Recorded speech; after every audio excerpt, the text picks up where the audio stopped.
pretty creepy visual, right? For the video itself with Alice and the two heads, and it's kind of going all bombastic and whatnot. I actually got a comment today. I got some. This is last week with the whole "Welcome to My Nightmare." So yeah, kind of general positive stuff. People enjoy it. I know there are like some like it's kind of corny. There's one that said that it was kind of like more goes to hell as opposed to welcome to my nightmare, which yeah, I mean I can definitely see. But I got one today that I'll just read it off. I pinned it, and I said I was really excited when I heard that Alice was doing a sequel to Welcome to My Nightmare, and that he was teaming up with Ezrin again, which he does on this album and the next one as well. The album didn't quite live up to my expectations, but then again, the original album, is a masterpiece and very hard to match. I enjoy most of the songs on their own, but as a whole, the album lacks the cohesion of its predecessor, which I thought was pretty interesting. I agree with that as well. I think probably up to Last Man on Earth, you got a pretty good cohesive story. Then after, it's almost like a bulletin list of like little events that go on in this nightmare, if that makes sense. And then he finishes off with, and I don't get why What Baby Wants wasn't released as a single, should have been a hit. I definitely agree. That is a terrific song. Definitely a catchy party song. So thank you for that. And well, here we are now for Alice Cooper, his 27th album, Paranormal. The album cover is pretty cool. I would say though that's kind of starting to fall apart for me. But like with the two heads, of course. I don't really know about the white background.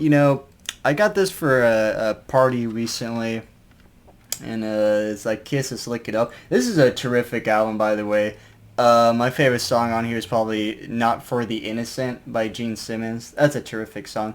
But you can kind of see where I'm going here with like just the white background and like the band on front, or Alice in this essence, the front man.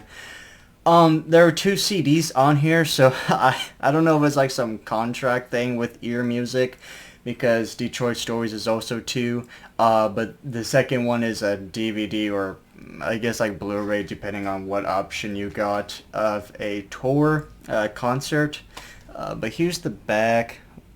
CD1, 10 songs. I'm trying not to sound hypocritical since I really enjoy Flush the Fashion, but I think it could have been longer. And CD2 are like 2 new songs with Alice and the original band, as well as live songs, songs that we've heard a million times already. But here's my thing. All right, so I really enjoy the album.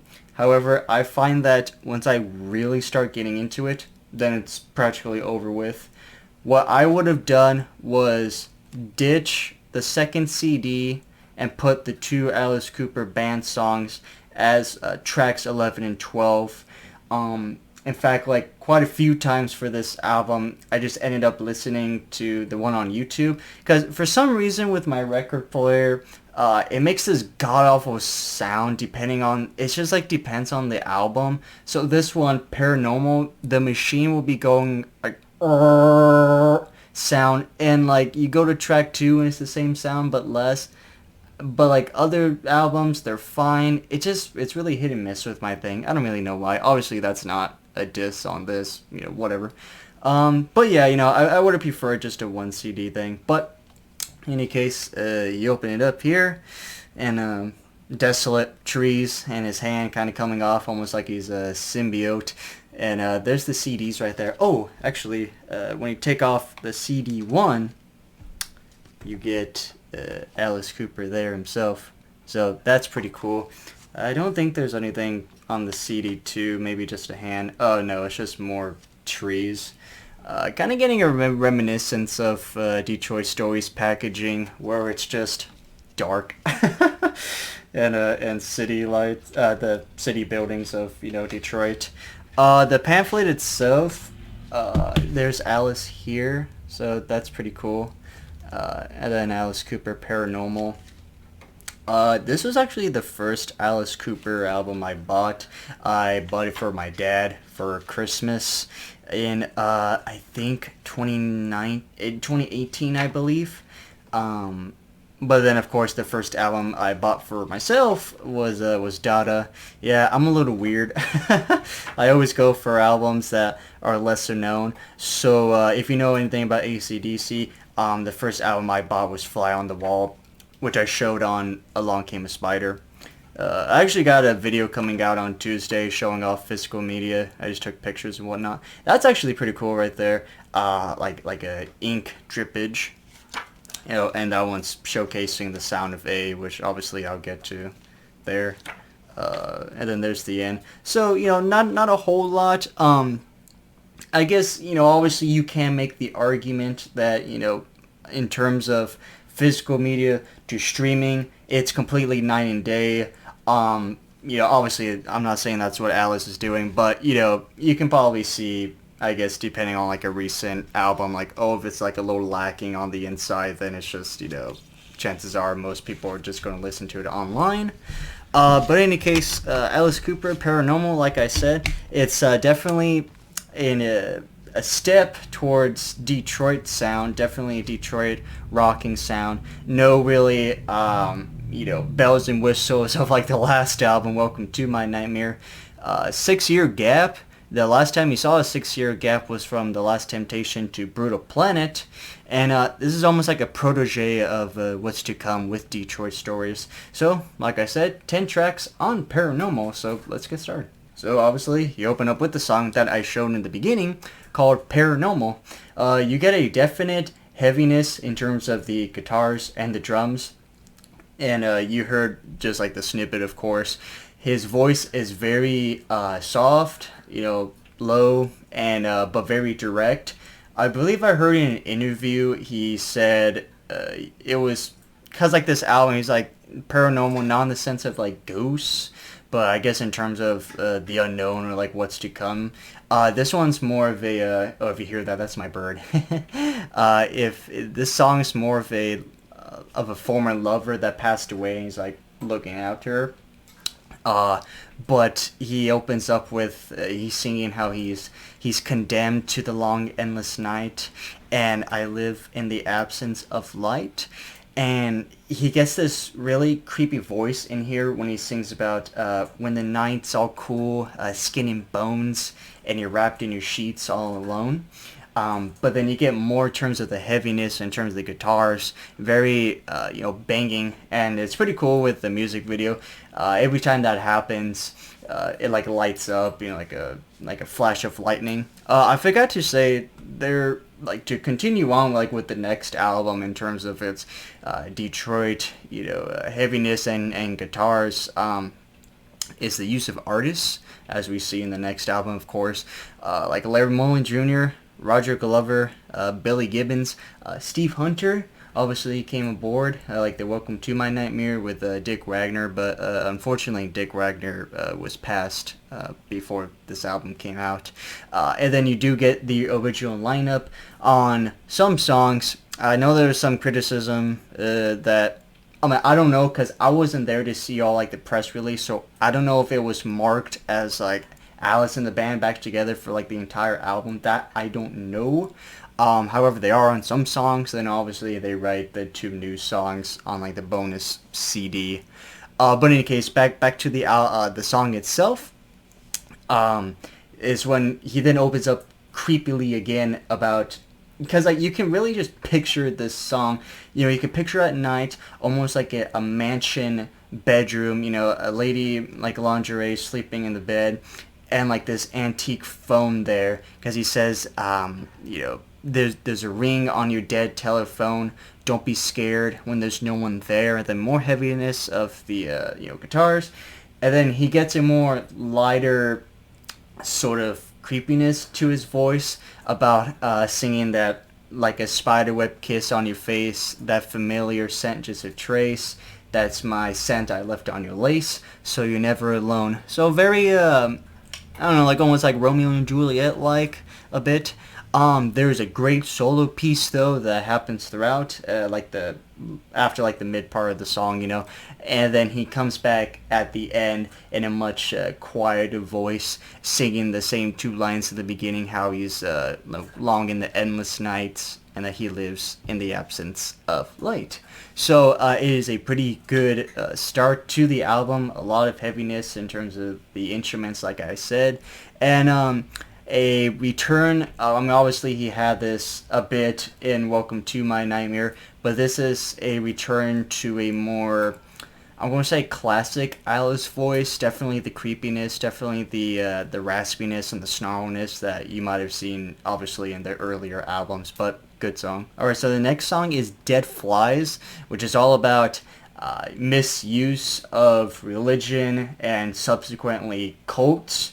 So his voice, well, first off, I should say the intro is pretty fun. There's a nice play off with the guitars and the drums definitely feeding off each other. But Alice's voice, it's pretty high, little bouncy, but definitely a showman quality, as in a, come step right up, all to see, that type of attitude. And I believe it's just focusing on this female protagonist because he asks her to come step up, and he's just really preaching about how, like, oh hey, the world's screwing you over, and don't you know those cannibals that are out to get you. And then he enters this sort of, I guess, like, message, if you will, in the chorus about how, these people that claim to be, this worshiper, I'm going to help you. They're just full of lies, just full of bullshit. They're going to infect you with all this. They're like a parasite. And then you're just going to be nothing but dead flies. But chorus, very, very hammering, very, very tough, hard rock stuff, which is great. But the lady in this song, she's got a sister that's high on angel dust, which I believe that's correct, right? It's like what would you call it? Just like, I guess, like another name, a generic term. So there you go again, Alice, with another crack reference, right? And her brother's in porno, so there's that. And that, which was pretty cool line. Obviously, it's kind of, I don't know, I'm not going to say beating a dead horse, but you definitely hear it a lot more now in reference to how a phone knows more about you than, let's say, your mother or your father, which he talks about here. So that was a pretty good line there. It kind of reminds me of a song off of Little Dark Age that I got for a present. So that's pretty cool. And then he enters the chorus more again, of course, heaviness, how they're just going to drive you to the edge and leave you to die. And then this is when he then enters the, I don't know, it's almost kind of like a little exhibit in the congregation of priests, like, offering help for cash. They'll kill you with the gospel, and then eventually, before you know it, you're drinking the Kool-Aid and you're writing off the comment. That, of course, being Heaven's Gate, quote, kill yourself, write the comment. Like, when I read that and, like, subsequently heard it, I'm like, man, what is it with the 1970s and cults? Like, you got Charles Manson, you got Jonestown, you got Heaven's Gate. It's something about that, I tell you. But at the end of the day, a lot of these songs are like 2.5, 3 minutes, so just, punch in, punch out, essentially. But yeah, definitely a driving song, very, very heavy, and it definitely does get the point across as to what it's trying to present. And at the end of the day, it's a fun song. All right, this one is a Fireball. So obviously, I've talked about where the only albums I ever heard were Flush the Fashion and Special Forces. And I even remember when I was little hearing Special Forces, I'm like, the fuck is this, But when I heard this album, I'm like, okay, what I had in my mind about Alice Cooper, this totally hits the mark. Obviously this album itself, and definitely this song too, because I knew it's like, well, I think he kind of like plays with some stuff in terms of distortion. Obviously, that's what I'm going with on this song. Definitely a distortion. More in terms, it sounds more like a radio broadcast, which definitely fits the bill on this song. This one is all about, at least how I present it or interpret it, is like Cold War, Midtown USA, because he talks about there's some desert town, and then they see a flash of light, and that's it, right? So you got a missile, nuclear warhead hitting you.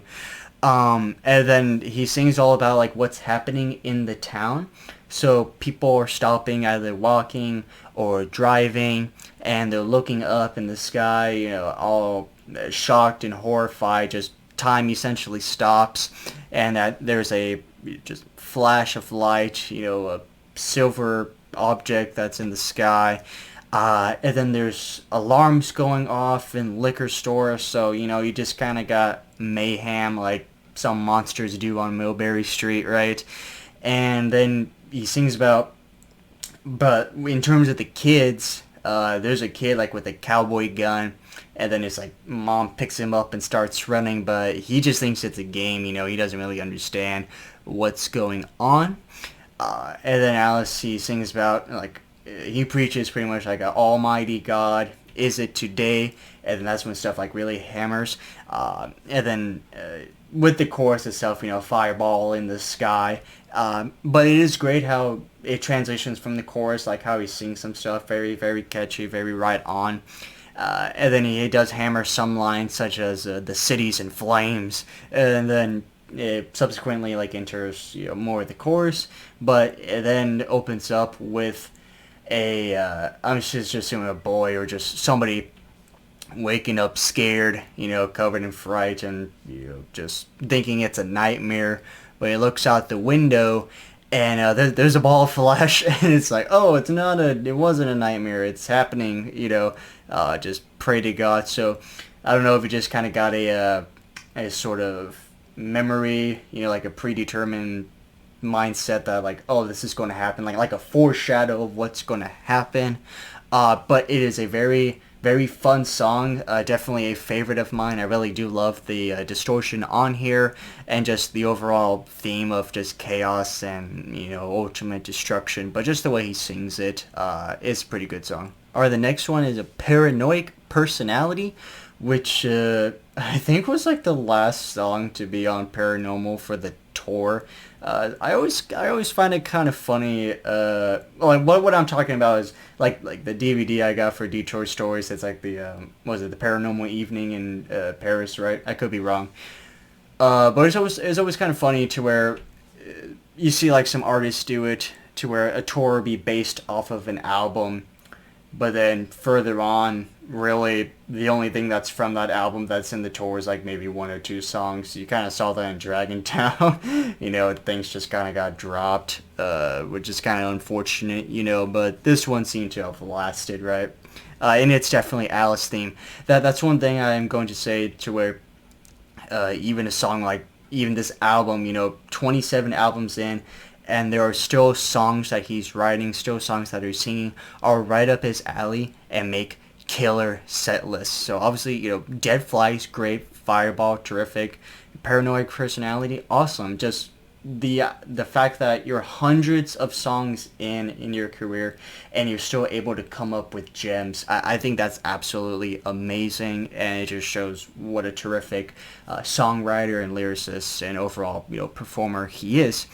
But Paranoiac Personality, we are back to this classic raspiness Alice Cooper demeanor, and he really does hammer the lines of how everybody's got something hiding either in the back of their mind or up their sleeve, or just somewhere, just hiding a dirty past, or something that they don't want to show, obviously, right? But they're all tangled in wires, and they're trying to strangle him, which he kind of does on the tour. The chorus is great, where he's singing, he gets all high and sort of upset, where he says he's smelling a conspiracy, and then that's where the backing vocals come in again. I feel like they're saying tough enough, at least it sounds like it, and that they're spreading lies about him constantly. and he sees them, they're watching him. Don't you know that feeds my paranoid personality? So it's almost kind of reminiscent of Social Debris. They see my makeup, my hair, stuff like that, right? So little runoff there, which is pretty cool. Um, I don't know if this is a callback or not, but in any case, it's pretty cool. Where he says people have vicious rumors, which of course is the last song off of Special Forces. But there's definitely a song on this album that does the callbacks for sure. So yeah, like I said, people vicious rumors, loaded stories, bullseye on my back. I guess you can like kind of interpret that in modern times. So like everybody's got dirt or shit on somebody. It's only a matter of time until they spew it out, right? Uh, and then he just feeds more into the title track itself. Conspiracy, telling lies. Don't you know it feeds my paranoid personality? Then he does a little play by switching the words by saying personoid personality. But yeah, like I said, a lot of these songs are very punch in, punch out. You got the basic gist of it, and obviously it does repeat the chorus and stuff, but you get the point of the song, and for what it is, it's good. Alright, this one is Fallen in Love. Maybe you can probably say it's a like a protege or a successor of Woman of Mass Destruction, because it definitely has that AC/DC a whole lot of rosy vibe to it, because he sings about how he was a stud and that he's calling girly after girly on his telephone. However, one lady shows up that just makes him paralyzed, and that his baby's love is rough, baby's love is tough. If I was anybody else, I would have had enough. She treats me like a dog, not a cute little pup. And I fall in love, I can't get up. And then that's when the backing vocal is yelling the get up, I've fallen in love. And then, of course, he enters, this is the song with the callbacks itself, where he says, I was $1 billion baby in a diamond vest. Now I'm just a dirty desperado. So maybe that's like a play on Dirty Diamonds, since you got both the names on there. She drives me nervous, obviously drives me nervous on Killer, and that she's just a cup of poison that I can't refuse. So, definitely works there for sure. And then he has his chorus again, baby's love is rough, tough, if I was anybody else I would have had enough. Fun stuff all around. And then the aftermath of the event is that he's singing that he's now on the floor, he's a broken mess, and he just needs an SOS, and he's just calling out, somebody rescue me, I'm in distress. It's definitely fun stuff. Again, more, you can totally see Detroit's sounds on here in terms of instruments, in terms of even the backing vocals as well. And just overall, this is a very fun song. Obviously another type of woman of mass destruction where she's just gonna own you. But yeah, like I said, falling in love, it's fun. Alright, the next one is Dynamite Road. Very talk about a driving song, right? This is definitely a driving song as well, both literally and just in terms of how it's played. I would say though, does anybody else think the intro sounds a lot like the intro to Trash? Because when I was making the video, or I was taking pictures like the albums and CDs that I have, I did have Trash playing, and when that came up, I was like, oh, hey, you know something? I think I might be onto something here. So whatever it is, I just think it's pretty interesting to hear that. But this is a fast, pure Detroit rock song. And it's all about how life is just a party. We got Detroit soul. We're spewing blood out of our mouths. And that you can just picture this, Phoenix, Arizona desert. It's at night. They're out the road. And then they're just like punching it, right? It seems about, it's just him and the band, and just being a couple of goofs, and that they're driving through the night, and the night was full of nitro. We might explode. We're like the devil on Dynamite Road. Very, very great stuff. Obviously there are parts that definitely hammer, so that's awesome. But he's cruising his Cadillac, and something happens to his Cadillac at the end that he's kind of upset about, right? But throughout the night, they're kind of seeing double, almost like a what's called white line fever for truck drivers. Just looking at a painted line for 12 hours a day. But then they eventually come up.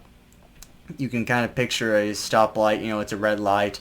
And then this big truck comes, you got party girls and goons, and then he describes the driver as like the devil himself. So now you're going to have this like street outlaw race, which happens, and that, they punch it to 100, they're in their limo, but then they drive off the road, and then they crash. And he says, like, all I remember is waking up, there's just metal, glass everywhere, dead bodies on the scene.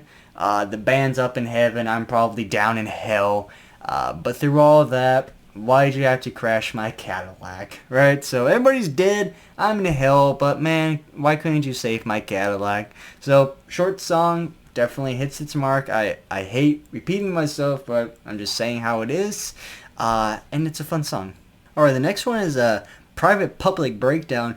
This one's kind of interesting to where I think like if you base this solely on the lyrics, it's kind of like, oh man, I don't really know what the fuck's going on here. Like obviously, like the person's going through some very mental distress, a private public breakdown. But then he enters about how he makes the Secret Service nervous. So it's like just Trump, which I think like the last time he even made a political song was elected, which is supposed to be like off Nixon. But then he enters about how he's almost like the savior himself and that he can fly in the air. So, yeah, I guess it's just all about, when you enter so much distress, then, you kind of imagine things and whatnot. But for Private Public Breakdown, we are back to the low, distorted voice. And it's very, very great sort of hammering. I got to come up with a different synonym. But just the hammering of the guitar, just the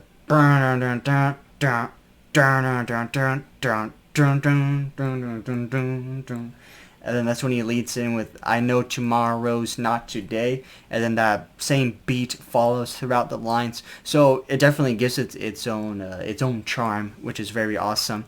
But he says that he's on his knees. He's on his knees, but he's not to pray. He feels reality slip away, so here we go.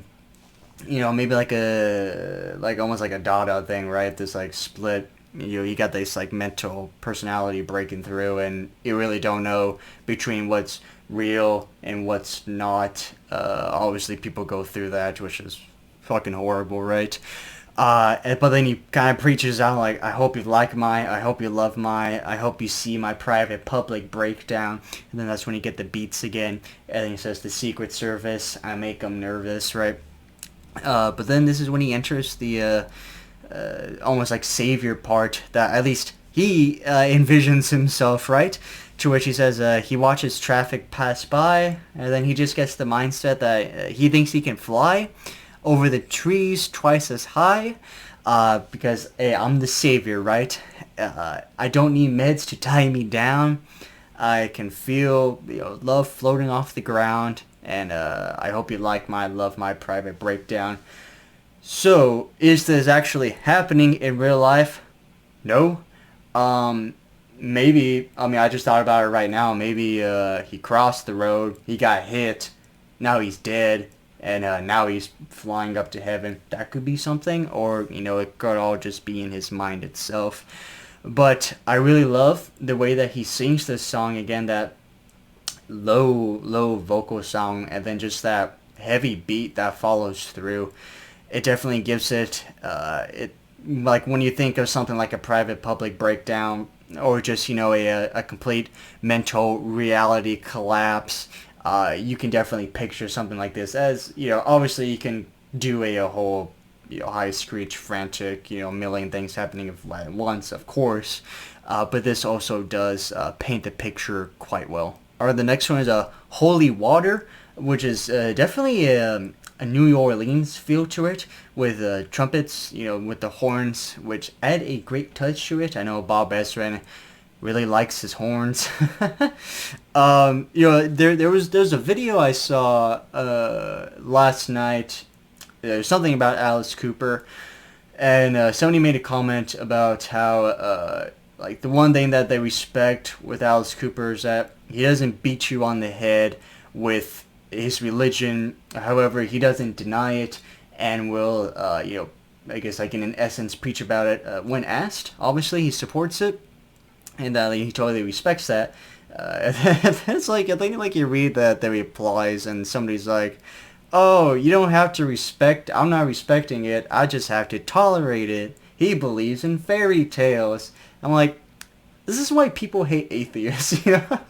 I'm not religious really at all. However, I'm not atheist either. Just kind of in between, But it's just like, come on, man, But really the reason why I said about that is because this is definitely a religious song feel to it, and he does have a message in here that I have heard him talk about in interviews, which is quite nice the way he says it and whatnot, and I think he really boils it down to the point, which I'll get to later. But what's cool is that every line, it's almost like Private Public Breakdown, to where every skip in the line is substituted with a beat, whether it be the horns or like a drum and whatnot. So he'll say, I got a dot path, boom, boom, and a walking cane. I got a black cat, doom, doom, on a golden chain. So very, very fun stuff. And he's singing about, he's got a white shirt with a bloody stain. So he enters that creepiness voice.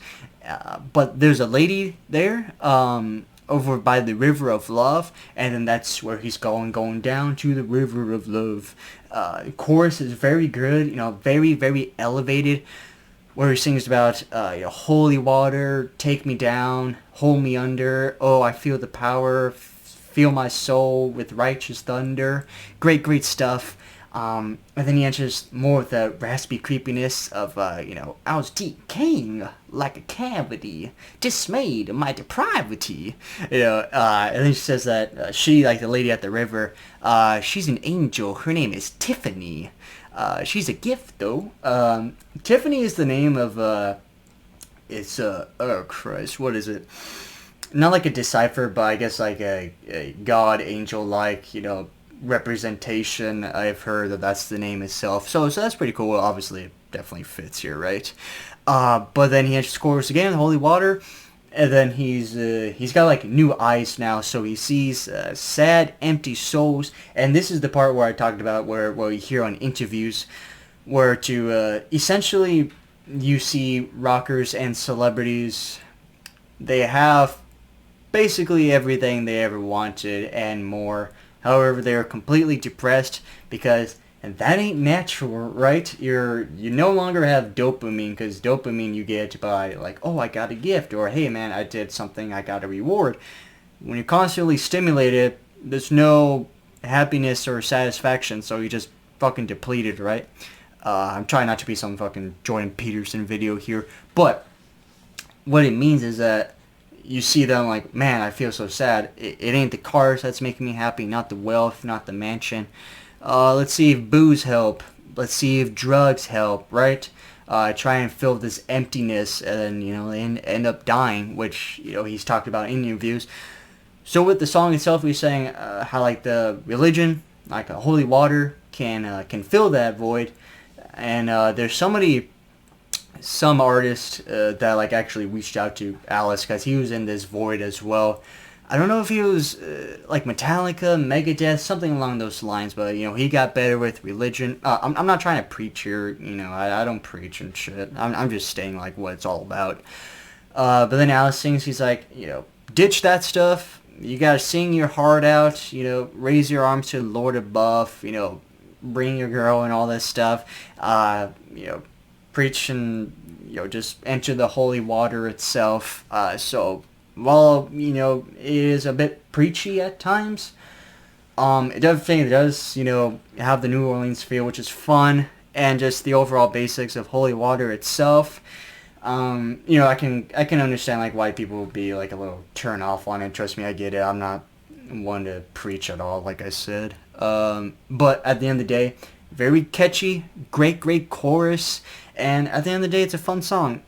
All these songs to me are very fun. The next one is Rats. This is one of those songs I know I've talked about time and time again, not in terms of Alice Cooper, but just music in general, which where a song comprises of like 80% of the same lines. I don't hate it. Obviously I'm still going to listen to it, but I find that when a song kind of does that, it tends to really run its course or just overstay. It's like, all right, we get it. This song, what it has, what makes it work in terms of the repetitive lyrics is that it's a short song, right?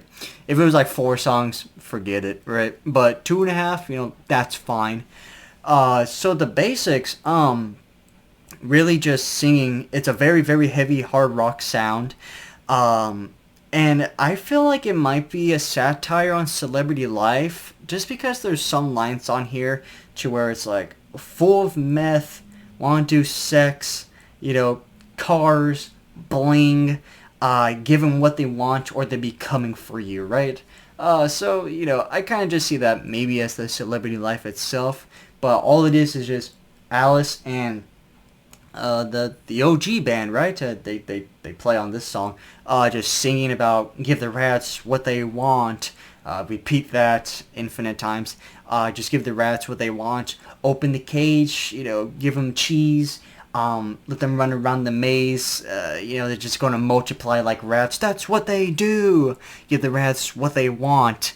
So very basic, just imagine rats in a cage, and then a maze, and just the overall life of a rat itself. So yeah, it's not one of my favorites. I like it, but I think just cut half of the repeating lines and fill it with other stuff. Maybe do more of a satirical reflection on celebrity life itself, if that's what it's even about.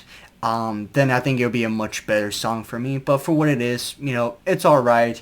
Definitely a hard-hitting song. Definitely got the Detroit all the way through, pistons firing and whatnot.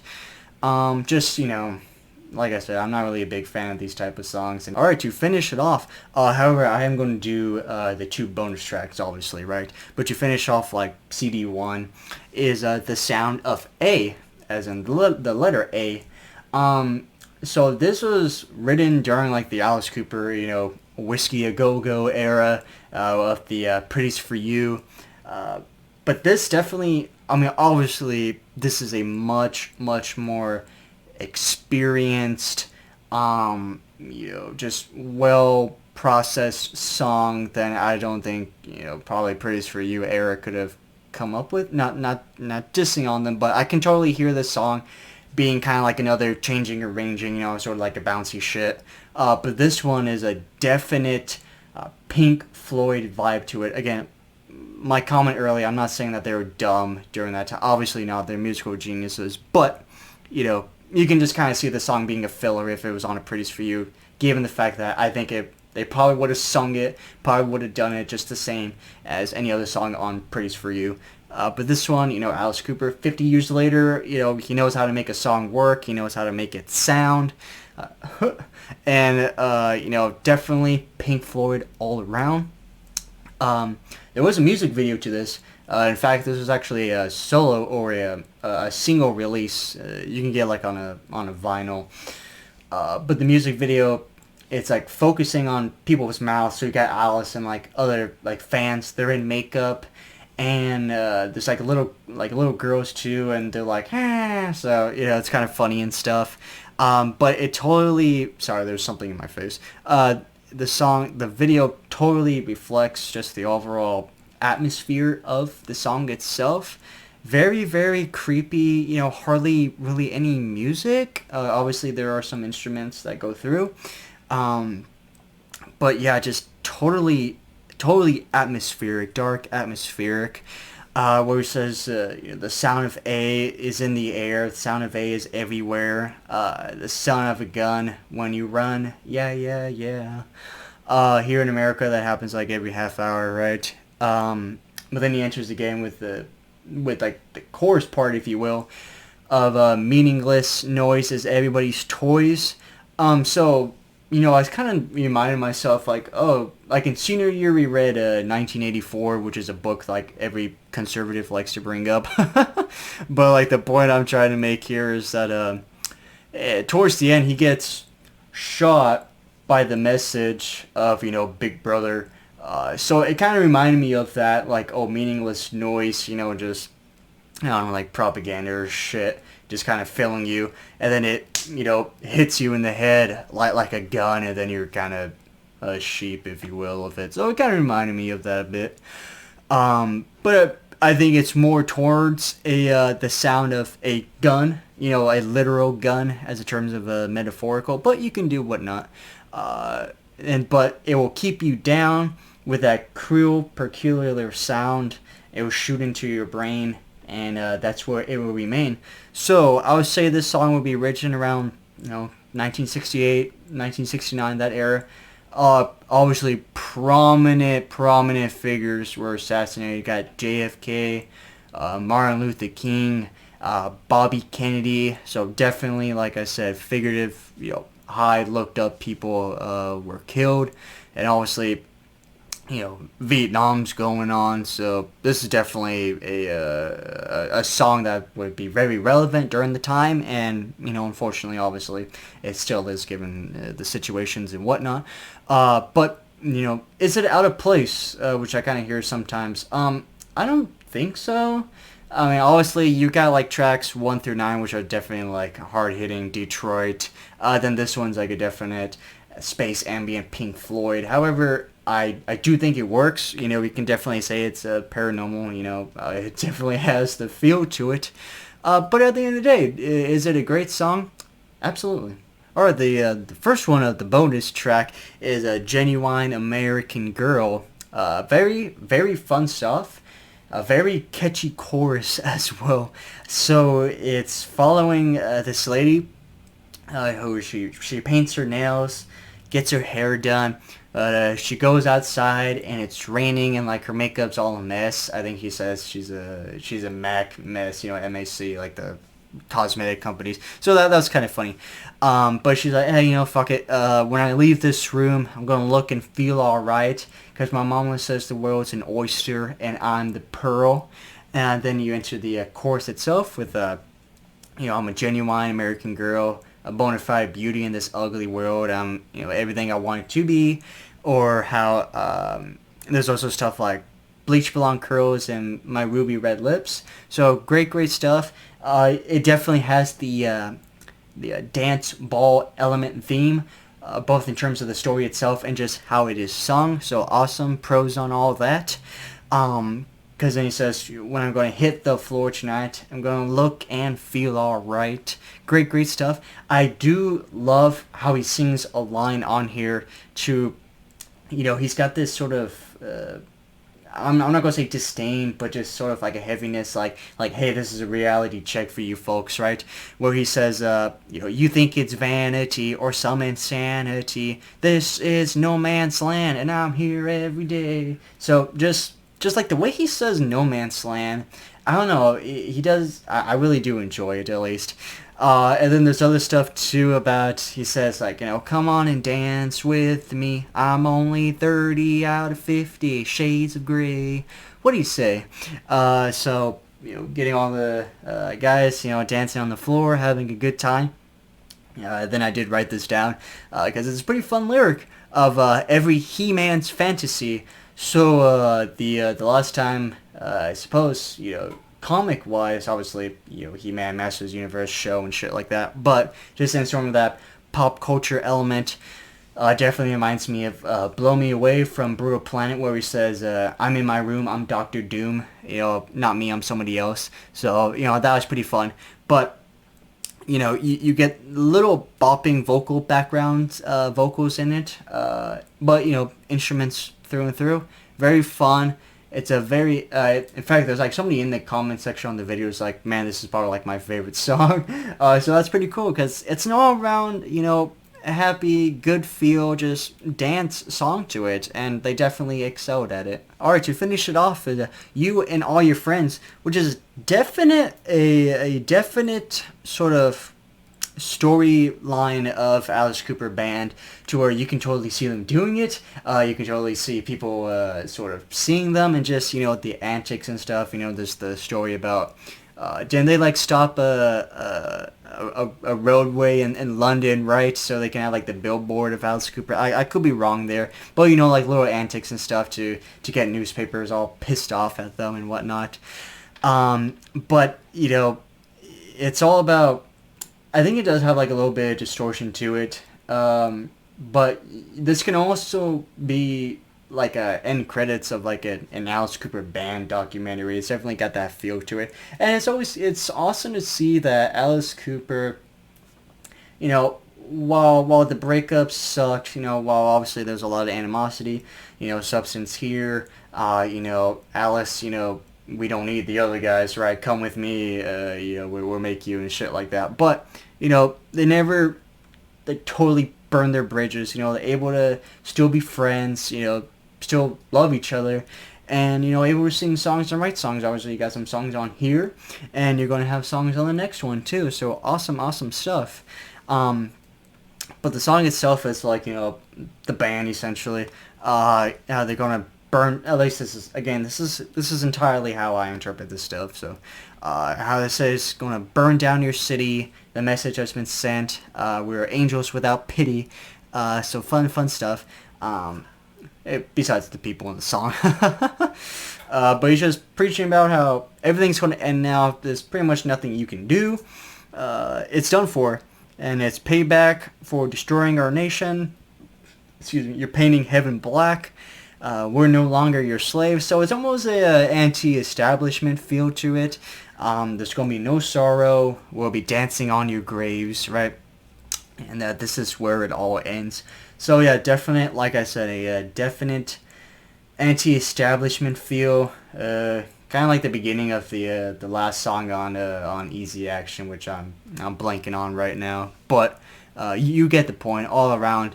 I just kind of wish that this would have been like tracks 11 and 12, just ditch the second CD, but whatever, it's small stuff. But at the end of the day, good song.